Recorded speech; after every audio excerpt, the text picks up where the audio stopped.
बार अगर तुम सच में तुम परमात्मा से जुड़ो ना, बेस्ट है वो, बेस्ट मतलब उसके जैसा कोई मित्र नहीं हो सकता, और उसके जैसी कोई माँ नहीं हो सकती, और उसके जैसा कोई पिता नहीं हो सकता। मैं पागल हूँ, दीवाना हूँ मैं उसके लिए। बहुत बेहतर, बेस्ट है वो, बेस्ट है, बेस्ट है वो, बेस्ट है वो। मिल गया तो किसी की जरूरत नहीं है, किसी की जरूरत नहीं, बेहतरीन है वो। उसको पाने की सबसे कम कीमत है अपनी जान दांव पे लगा दो। क्या प्रभु भक्ति से या मंत्र चैंटिंग से हमारे कर्म कट जाते हैं, या उससे हमें परमात्मा मिल सकता है? और क्या हमारी इससे जुड़ी बाधाएं जैसे कि रिश्ते हैं, जॉब है, करियर है, फाइनेंस है या हेल्थ है, तो इन सब में उनको फायदा हो सकता है? परमात्मा की भक्ति हर किसी को नहीं मिलती। अगर तुम्हें मिली है और तुम चैंटिंग कर रहे हो तो एवरीथिंग इज पॉसिबल। भक्त के पीछे भगवान भागते हैं, लेकिन क्या भक्ति है उस स्तर की है? अगर है तो कोई डाउट नहीं, मीरा के जैसी है, सूरदास के जैसी है, तो फिर तो कोई डाउट नहीं। भक्त बनना मतलब अपने सारे अच्छे बुरे छोड़ के परमात्मा में समर्पित हो जाना। ये बात अगर आ गई है तो फिर तो कोई डाउट नहीं है, तुम्हें कोई हाथ नहीं लगा सकता, भगवान तुम्हारे लिए खड़े होंगे। नो डाउट, मैं मानता हूं इस चीज को, और मैंने इसको अनुभव किया है। अगर तुम अपने आप को छोड़ दो उस भगवान के नाम पे, और उस दुख दर्द को सहन करना सीख लो, तेरी मर्जी पूर्ण होए। वो थोड़ी देर देखता है कि इसको दुख हुआ, इसको दर्द हुआ, थोड़ी देर के बाद तुम्हारा दर्द तुम्हारा नहीं रहता, फिर वो उसका दर्द बनता है, वो उतरता ही है नीचे। वो तुम्हारी व्यवस्था करेगा ही करेगा, करेगा करेगा, लेकिन उसके लिए बहुत सख्त जिगर रखना पड़ेगा। पहले वो कसौटी कसेगा, उसमें सात्विकता कितनी है, समर्पण कितना है। और अगर वो समर्पण है तो यकीन मानो तुमसे ज्यादा भाग्यवान कोई नहीं है। ये मैं 100% इस बात से श्योर हूं, मैंने इसको अनुभव किया है। जंगल में था, चप्पल नहीं पहनता था, जूते नहीं पहनता था, पत्थरों पे चलना पड़ता था। वो पत्थर ऐसे सपाट नहीं होते थे, लकड़ी की खड़ाऊ पहनता था तो घसर जाती थी, खड़ाऊ भी उतार के फेंक दी। और बहुत कांटे पत्थर सब होते थे, भाग के जाता था, चलता था, देखता नहीं था नीचे। कभी कांटे नहीं लगे पैर में, एक कांटा नहीं लगा, एक कांटा नहीं लगा, कभी नहीं लगा। एक बार कोई आए, उन्होंने कहा आप चप्पल नहीं पहनते, जूते नहीं पहनते? मैंने कहा नहीं भाई, मैं नहीं पहनता। बोले मैं लेके आऊंगा तो पहनोगे? हाँ, मैंने कहा उसको लेके आना, अच्छे वाले लेके आना। और वो अच्छी कंपनी के जूते लेके आया। और जिस दिन मैंने जूते डाले, आप यकीन मानिए, एक दिन में 4 से 5 कांटे घुसे, उस सोल को क्रॉस करके पैर के अंदर घुसे। 1 या 2 दिन जब वो जो शूज पहने उसके बाद फेंक दिए। मैंने कहा नहीं चाहिए मुझे। इतने दिन मुझे एक भी कांटा नहीं लगा, और आज शूज पहने तो 4-5 कांटे वो सोल को क्रॉस करके पैर तक घुस गए। मैंने वो अलग कर दिए शूज। एक बार अगर तुम सच में तुम परमात्मा से जुड़ो ना, बेस्ट है वो, बेस्ट मतलब उसके जैसा कोई मित्र नहीं हो सकता, और उसके जैसी कोई माँ नहीं हो सकती, और उसके जैसा कोई पिता नहीं हो सकता। मैं पागल हूँ, दीवाना हूं मैं उसके लिए। बहुत बेहतर, बेस्ट है वो, बेस्ट है, बेस्ट है वो, बेस्ट है वो। मिल गया तो किसी की जरूरत नहीं है, किसी की जरूरत नहीं है, बेहतरीन है वो। उसको पाने की सबसे कम कीमत है अपनी जान दांव पे लगा दो। उस उम्र में मैं जंगल में चला गया, पत्तियां खाता था, कीड़े मकोड़े में सोता था, ठंडी गर्मी बरसात सहन करता था। मैंने एक ही बात जानी कि या तो मर जाऊंगा या तो पालूंगा। और जिस दिन पाया, उस दिन मैंने अपने आप से पूछा कि तूने खोया कितना इसको पाने के लिए?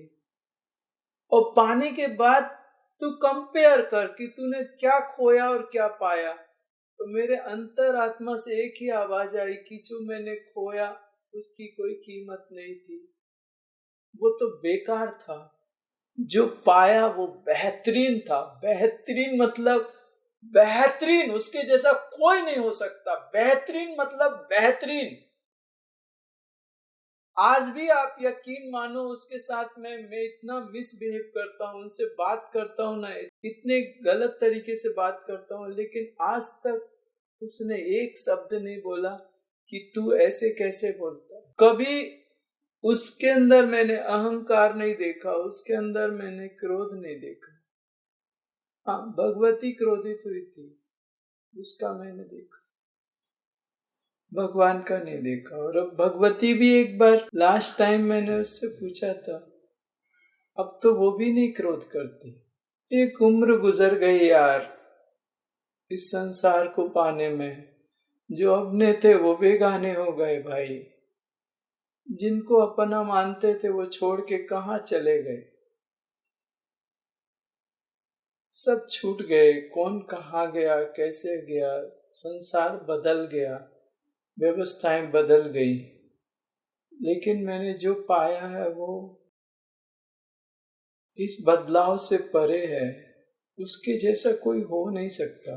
अगर वाकई तुम्हारे अंदर भक्ति है तो तुम सच में तुम सबसे खुश नसीब हो, क्योंकि जिसके अंदर भक्ति का प्रागट्य होता है देवता उसके सामने नतमस्तक हो जाते हैं, भगवान उसके पीछे भागते हैं। अगर तुम्हारे अंदर भक्ति है तो कोई साधना की जरूरत नहीं है, कोई स्वाध्याय की जरूरत नहीं है, कुछ जरूरत नहीं है।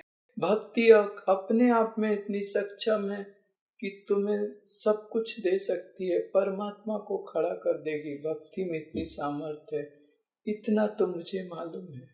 अगला प्रश्न है परमिंदर सिंह जी का। उन्होंने हम्म बोला है कि उनके गुरुदेव का वो नाम जप करते रहते हैं और उनको हम्म सपने में कई बार देवता जमीन से ऊपर उड़ते हुए दिखाई देते हैं, लेकिन साक्षात दर्शन नहीं हुए।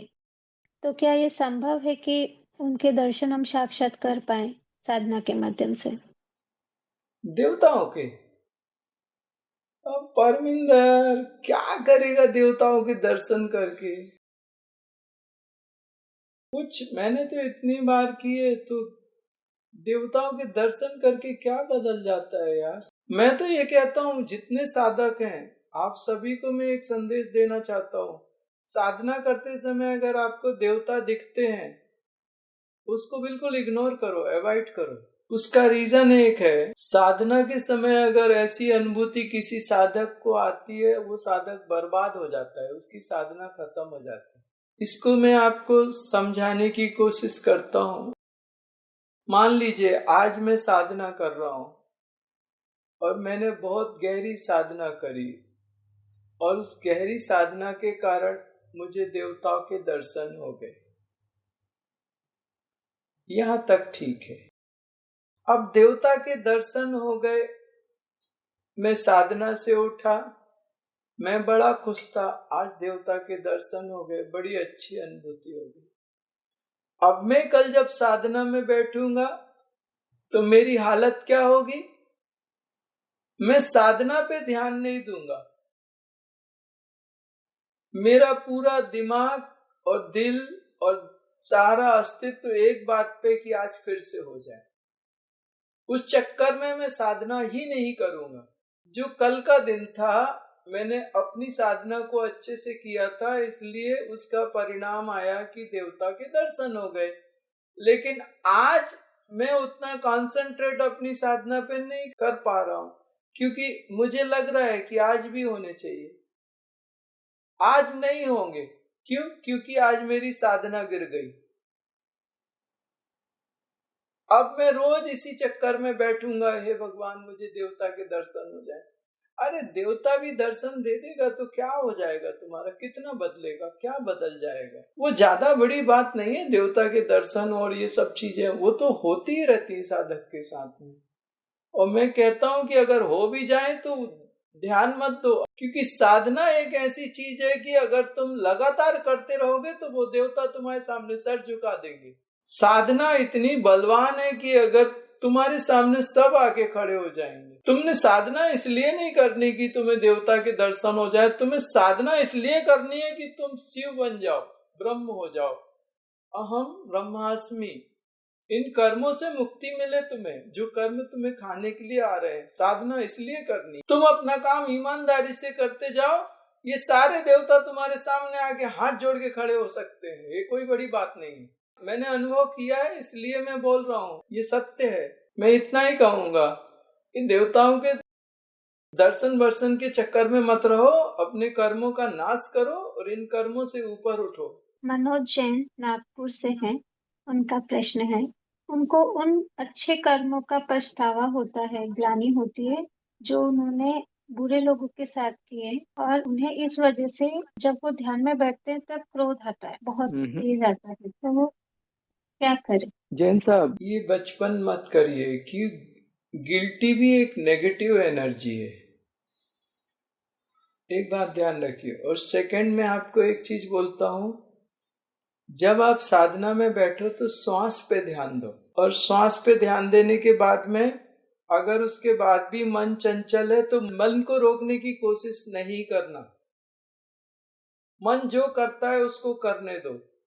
आपने श्वास पे ध्यान देनी है। श्वास यहां से ली, कहाँ गई, इधर आई, इधर आई, इधर आई, इधर आई, और जब पूरी श्वास ले लो, ध्यान रखना एक श्वास को लेने में ज्यादा से ज्यादा समय खर्च करो। धीरे धीरे श्वास लो, धीमी, लंबी और गहरी श्वास।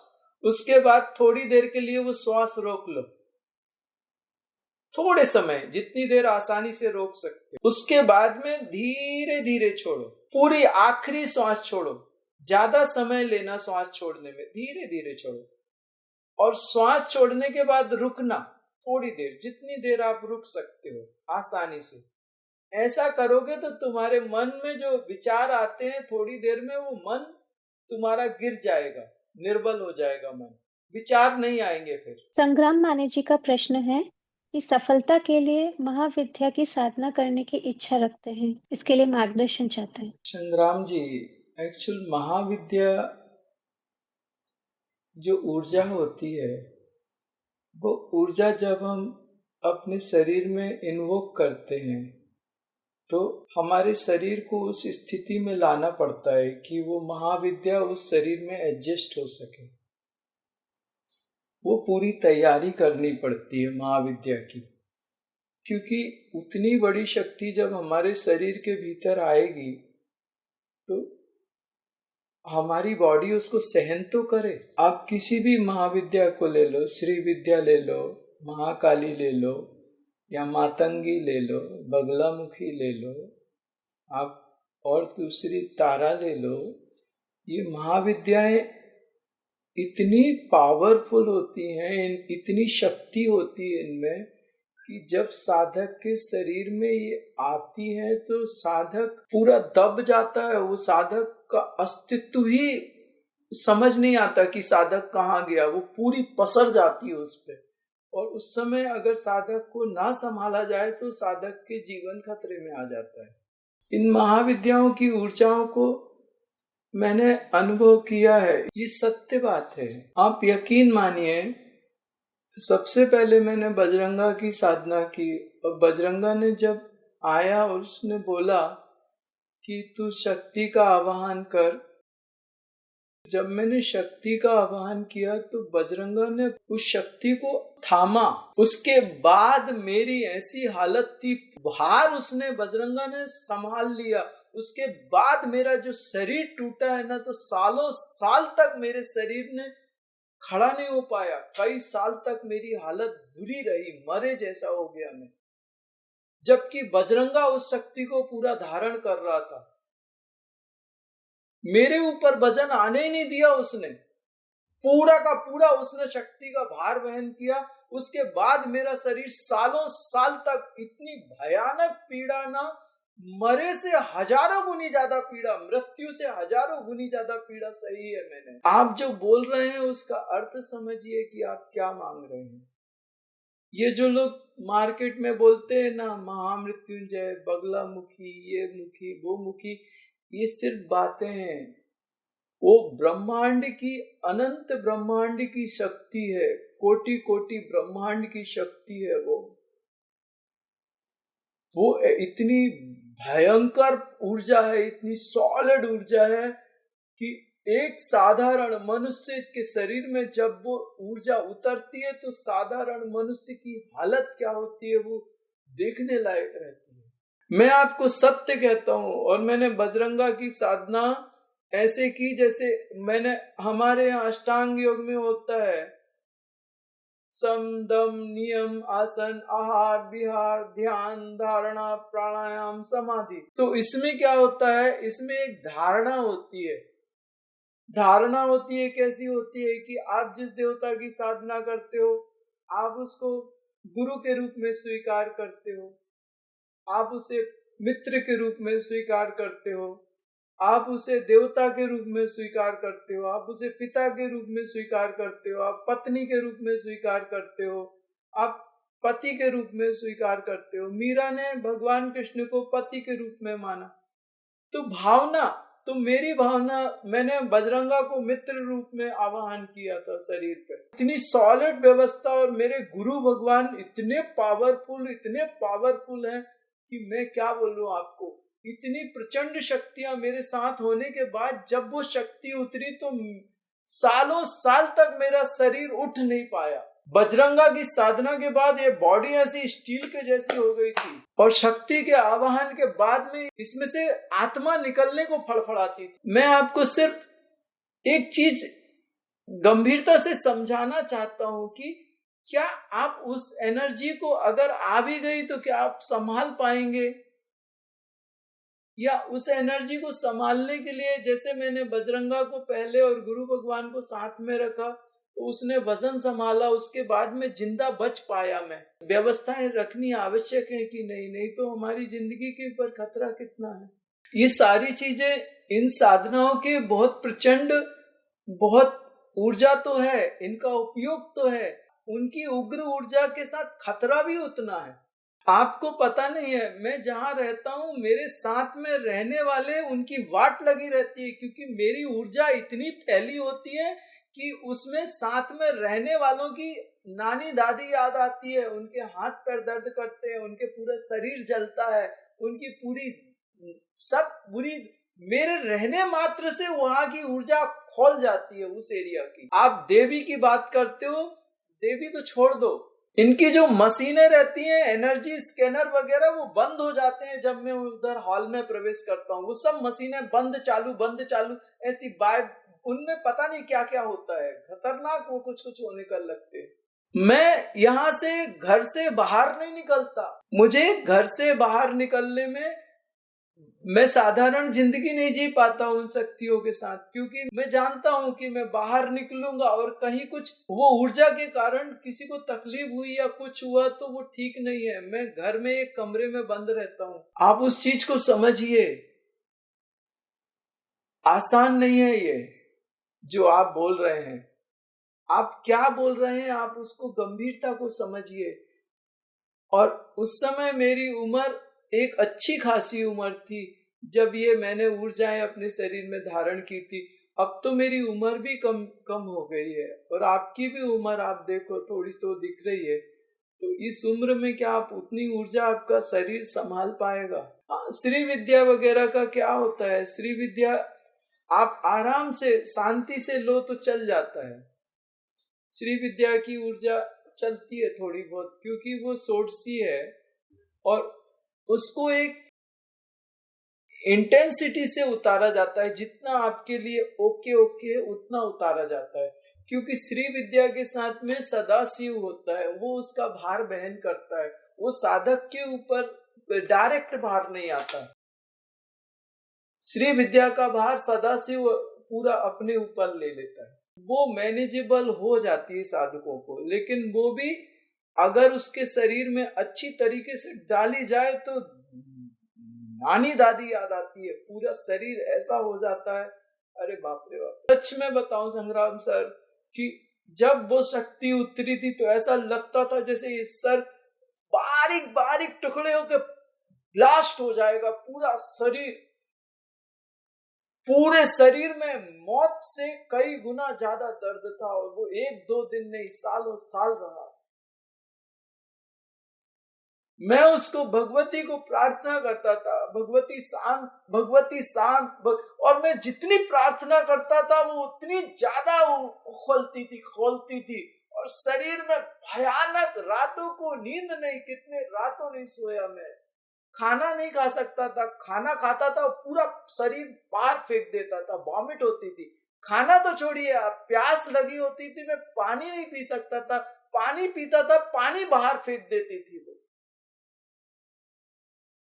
इतनी उग्र थी वो। 4 साल में थोड़ी शांत हुई वो, 4 साल के कुछ लगे, पूरी शांत नहीं हुई, 4 साल में शांत हुई। बहुत आसान है कह देना कि हम श्री महाविद्या की साधना करते हैं, लेकिन हम जैसे लोगों से पूछो कि जब वो महाविद्या शरीर में जागृत हुई थी और वो शक्तियां चक्रों में खुली थी, तब क्या पीड़ा और कैसी पीड़ा वो साधारण इंसान सहन ही नहीं कर सकता। जब मैं बजरंगा की साधना करता था तब मैं सीधा बोलता था, आजा हो जाए, ताल ठोक के कहता था बजरंगा से, आजा हो जाए, बड़े बल्ले बल्ले दिखाता है। ऐसा आदमी मतलब टूट गया, सोचो आप, ऐसा आदमी टूट गया। शक्ति का महाविद्या जब शरीर में आई तो मौत के जैसे बिछ गया वो। क्या सामर्थ होगी मेरी, जब मैं बजरंगा की साधना के समय सिद्ध नहीं हुआ था तब भी मैं उसको ताल ठोकता था, मैं कैसी स्थिति का साधक हूं, आप सोचो। एक साधारण इंसान ताल नहीं ठोक सकता देवता के साथ। इंटरनेट की बातें इंटरनेट की है, जो शरीर पे जो गुजरती है ना साधक के, जो सत्य घटनाएं होती है ना, उसमें बहुत अंतर होता है। इसलिए हर चीज को गंभीरता से सोचिए कि उसकी ऊर्जा कितनी है। मैं फिर से कहता, हाँ, श्री विद्या तक तो मैनेजेबल है क्योंकि सदाशिव है, वो शांत होता है और सारी ऊर्जा को वो ले लेता है, अपने ऊपर ले लेता है। अगला प्रश्न है पुष्पलता जी का। वे पूछना चाह रही है कि कैसे पता चलेगा कि हमारी कुंडलिनी शक्ति की क्या स्थिति है, वो कितनी क्लीन है, कितनी जागृत है। नाम क्या बोला बच्ची? पुष्पलता जी, जब सूर्य निकलता है तो अंधे को भी पता चलता है कि सूर्य निकल आया। जब कुंडलिनी शक्ति जागृत होती है तो ढेर सारे शरीर के भीतर बहुत घटना होती हैं, बहुत मजा आता है, परमानंद की उपस्थिति होती है। वो एक ऐसी स्थिति होती है साधक की कि वो अपने आप पता चलता है, शरीर के भीतर बहुत कुछ होता है, एक क्रांति आ जाती है पूरे अस्तित्व में। शक्ति एक्चुअल क्या होता है, मूलाधार के नीचे शक्ति, मूलाधार के पास में शक्ति सुप्त अवस्था में है और शिव इधर पे समाधि की अवस्था में है और हम बीच में लटक रहे। जब शक्ति जागृत होती है वो देखती है, अरे मैं कितनी देर से सोई हूं, उसमें उग्रता आती है, वो शिव को खोजती है, शिव इधर बैठा है। अब वो जो नाड़ी तंत्र से ऊपर उठती है तो नाड़ी तंत्र में पूरे कर्म भरे पड़े रहते हैं, तो जब वो शिव को पाने के लिए नाड़ी तंत्र से ऊपर उठती है तो बीच में कर्म आते हैं, तो वो उन कर्मों को जो ठोकती है जोर से और उसके बाद वापस मूलाधार में जाती है, फिर से वापस ठोकती है। तो ये जो प्रोसेस होती है इसको कहते हैं शक्ति चालन क्रिया। हमारे अध्यात्म में ये हमारे शरीर में होता है कि जो शक्ति उठती है वो कर्मों को डिस्ट्रॉय करती है नाड़ी तंत्र में भीतर जाके, तो ये हमारे शरीर में होता है। तो उस समय साधक को जो झटके लगते हैं, उस समय साधक को फीवर आता है, साधक के साथ हाथ पैर भयानक दर्द करते हैं, मसल्स पेन होता है, ये सारी चीजें होती हैं। ऐसा नहीं है कि सबको होती है, गुरु अगर अच्छे हो तो वो इन चीजों को मैनेज करके और धीरे धीरे निकालते हैं, लेकिन मोस्टली ऐसा होता ही है, किसी को ज्यादा नहीं होगा लेकिन थोड़ा तो होगा। और उस समय दिमाग में उग्रता आती है, हर चीज पे चिड़चिड़पन आता है, छोटी छोटी चीजों में गुस्सा आती है, ऐसा लगता है किसी को ना पकड़ के कूट डालो। मालूम है कि कोई इसके कसूर नहीं है, लेकिन वो गुस्सा इतनी रहती है ना, वो उसका रीजन एक है कि वो शक्ति उसकी उग्रता के कारण हमारे मन पे उसका प्रभाव आ रहा है। प्रारंभिक अवस्था ये होती है।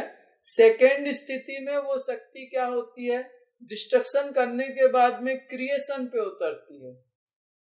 पहले उसका स्टेप होता है संहार क्रम, फिर दूसरा होता है सृष्टि क्रम, फिर तीसरा होता है स्थिति क्रम। उसके स्टेप्स बदलते हैं। जैसे जैसे स्टेप्स बदलते हैं वैसे वैसे साधक के जीवन में सब कुछ चेंज होता जाता है।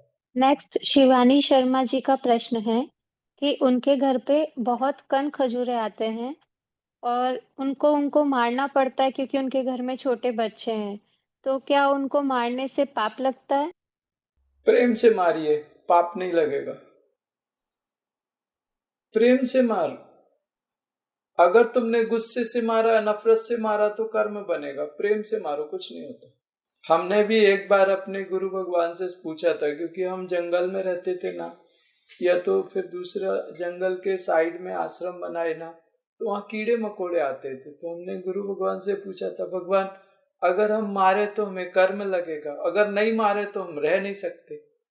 तो उन्होंने भी हमसे यही बोला था, प्रेम से मारो। एक्चुअल कर्म कहाँ लगता है? जहां आपके अंदर क्रोध हो, नफरत हो, या कोई नेगेटिव एनर्जी आपके अंदर से निकल रही हो और सामने वाले के अंदर पीड़ा हो, तो उसको मारोगे तो उसके अंदर से पीड़ा निकलेगी। लेकिन तुम्हारे अंदर से नेगेटिव कुछ नहीं निकल रहा तो मारो, कर्म नहीं लगेगा। नमस्कार भैया जी, थैंक यू फॉर गाइडेंस। मैं आपकी काफी वीडियोस देखता हूँ, फॉलो करता हूँ। ज्यादा नहीं देख पाया अभी, लेकिन जितना भी देखा थोड़ा बहुत रिलेट कर रहा हूँ आपको अपने आप से। थैंक यू सो मच भैया जी। मेरे को ये पूछना है कि जैसे ना अभी तो मैं मेडिटेशन नहीं कर पा रहा हूँ, काफी लंबे टाइम से मैं कोशिश कर रहा हूँ, लेकिन टाइम नहीं मिलने की वजह से फैमिली में कुछ डिस्टर्बेंसेस रहती हैं। तो मुझे ये पूछना है, जैसे मैं पहले करता था तो उसमें ये फीलिंग जैसे सांसों पे ही कॉन्सेंट्रेट करके मैं लेट जाता था, जैसे शव आसन में, और ऐसे रहता था जैसे कि मेडिटेशन में जैसे सांस चल रही है तो जिस बॉडी पार्ट पे सांस को मैं ले गया, ध्यान डाला, तो वो बॉडी पार्ट एक्सपेंड कर रहा है और कॉन्ट्रैक्ट कर रहा है, और वो फूल रहा है और बंद हो रहा है। जैसे अपने ही शरीर में एक और शरीर है, जैसे प्राण ऊर्जा है या क्या है, मुझे नहीं पता उस चीज का, और वो एक्सपेंड भी करती है और छोटी भी होती है, और वेव्स उठती हैं। अगर बैठ के करता हूँ तो लोअर बैक पोर्शन से सर तक वो वेव्स अपने आप ही जैसे लहरें बन रही हैं, और वो समझ नहीं आती वो क्या चीज़ है, कोई गाइडेंस देने वाला भी नहीं है, और तभी मैं ज़्यादा करा भी नहीं कि कुछ चीज़ें नहीं जब समझ आती तो फिर मैंने छोड़ दिया उसको कि मेरे को नहीं समझ आ रही, मैं क्या करूँ, इसकी क्या एनर्जी है ये। गौरव जी, आप एक अनजाने में एक अच्छी साधना कर रहे हो। एक्चुअल ये साधना हम अपने साधकों को कैसे देते हैं, जैसे आपके यहाँ पे शोल्डर पेन, हम उनसे क्या कहेंगे, मतलब हम लोगों की सिद्ध मार्गी की, कि तुम सोचो कि तुम्हारी नाक इधर आ गई, तुम यहाँ से श्वास ले रहे हो और यहाँ से छोड़ रहे हो, ले रहे हो छोड़ रहे हो, तो तुम वही साधना कर रहे हो। तुम्हें कहाँ से मिली, क्या मिली, नहीं मिली, मैं नहीं जानता, लेकिन ये साधना पावरफुल है। और ये साधना तुम जितनी ज़्यादा करोगे उतनी तुम्हारी एनर्जी इंक्रीज होगी। उसको तुम संभाल पाओगे नहीं संभाल पाओगे वो मैं नहीं जानता, लेकिन ये साधना अच्छी साधना है और इसको आप अपनी रिस्क पे करना चाहते हो तो करो, लेकिन जब एनर्जी इंक्रीज ज्यादा होने लगे तो मत करना। और दूसरी चीज, ये साधना अगर आप एक स्थिति से ज्यादा करते हो तो अनकॉन्शियस कंडीशन में जाते हैं थोड़ी देर के लिए, कभी कभी 1 मिनट आधा मिनट के लिए चले जाते हैं लोग।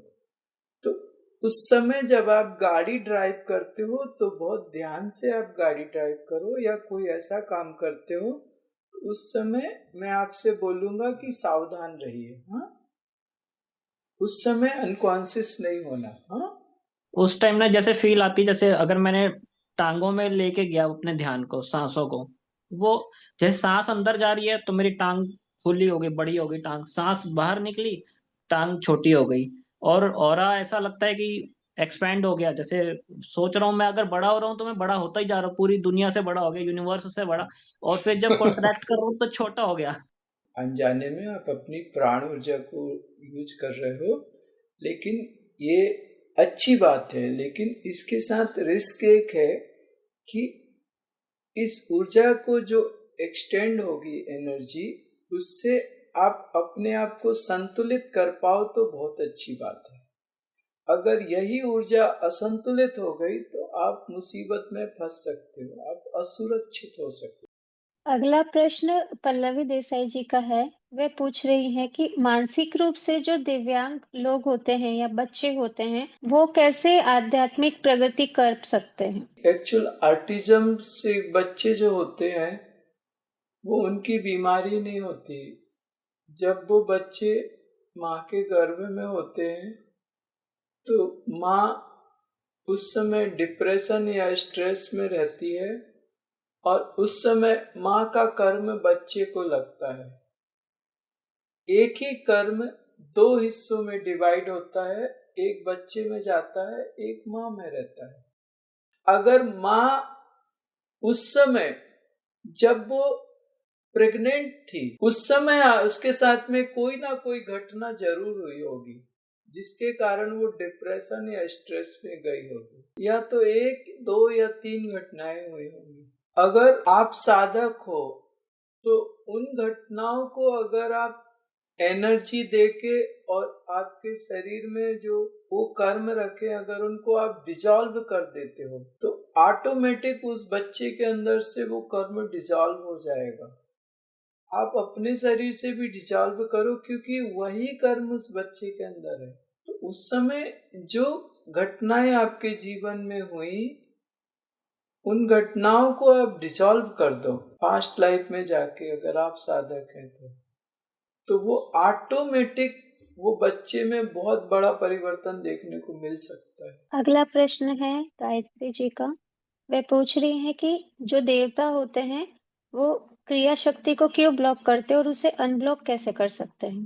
गायत्री, वो देवताओं को उन साधक पे जब विश्वास नहीं होता तो वो शक्ति ब्लॉक कर देते हैं। वो देखते हैं कि वो साधक कितना पॉजिटिव और कितना नेगेटिव है।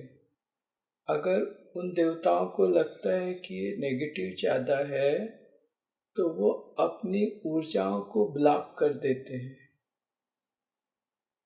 अगर अपन पॉजिटिव होते जाएं लगातार ज़्यादा तो वो अपनी एनर्जी को अनब्लॉक करते हैं ताकि हम अपने लिए और दूसरों के लिए अच्छे कार्य कर सकें।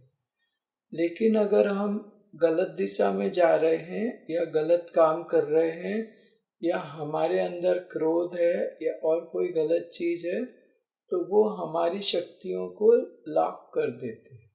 सारे प्रश्न हो गए हैं और कुछ साधक जैसे कंचन शर्मा है और भी कई साधक है जो सिर्फ आपकी ब्लेसिंग्स ही चाहते हैं कि बस आपकी दृष्टि बनी रहे। भगवान आपकी कृपा करे, आप शरीर से स्वस्थ हो, मन से प्रसन्न हो, आपकी बुद्धि सत मार्गों में जाए, सब शांत हो, सब अच्छा हो, सब परमात्मा खूब कृपा करे।